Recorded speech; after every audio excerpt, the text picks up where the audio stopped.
কোন দল একতরফা ভোট আয়োজন করা অথবা অংশগ্রহণের দায় এড়াতে পারছে?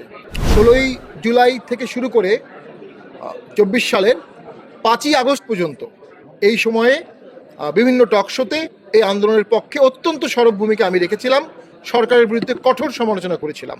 আবু সাঈদের মৃত্যুর পরে জিএম কাদের আবু সাঈদের কবর জিয়ারত করেছিলেন। আমাদের তখনকার ছাত্র সমাজের সভাপতি আল মামুনের নেতৃত্বে ঢাকায় ছাত্র সমাজের বিশাল গ্রুপ এই আন্দোলনে অংশগ্রহণ করেছিল আমাদেরই ইঙ্গিতে, আমাদেরই নির্দেশে, এবং সেটার অসংখ্য প্রমাণ আছে। আল মামুন এখন এনসিপিতে অংশগ্রহণ করেছে, সে এখন এনসিপির নেতা, কিন্তু তখন সে ছাত্র সমাজের সভাপতি ছিল। 86 সালে বাংলাদেশে ভোট হয়েছিল, বিএনপির ভাষ্যমতে ওটি একতরফা ভোট। সেই ভোটে জামাত ইসলামী প্রথমবারের মতো অংশগ্রহণ করেছিল। 88 সালের ভোটে জামাত, বিএনপি, আওয়ামী লীগ কেউ অংশগ্রহণ করেনি, আসম রব অংশগ্রহণ করেছিলেন 88 সালের ভোটে। তাহলে আজকে কি আসম রবের নির্বাচনে অংশগ্রহণ আপনি বাধাগ্রস্ত করবেন? 15ই ফেব্রুয়ারির একতরফা ভোট বিএনপি আয়োজন করেছিল, কেউ অংশগ্রহণ করেনি। 2006 সালেও দেশে একতরফা ভোটের চেষ্টা করা হয়েছিল, কিন্তু সেটা ভরসাত করে 111 চলে আসে।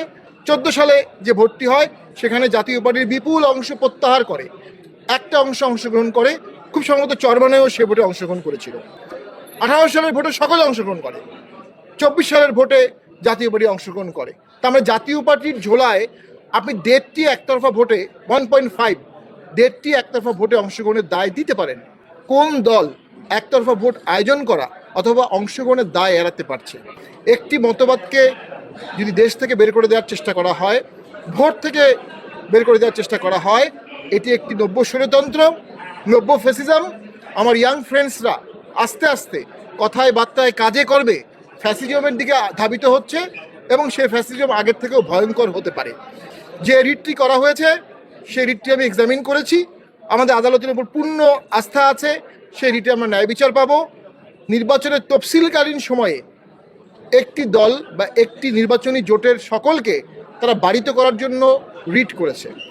আদালতে রুল থাকা অবস্থায় কোনো স্টে ছাড়াই হুমকি দিয়ে নির্বাচন কমিশনে এসে নির্বাচন কমিশনের সামনে হট্টগোল করা, মিছিল দেওয়া, আমরা মনে করি এটা জুলাই চেতনার সম্পূর্ণ পরিপন্থী এবং বিচার বিভাগের প্রতি একটা অবজ্ঞা।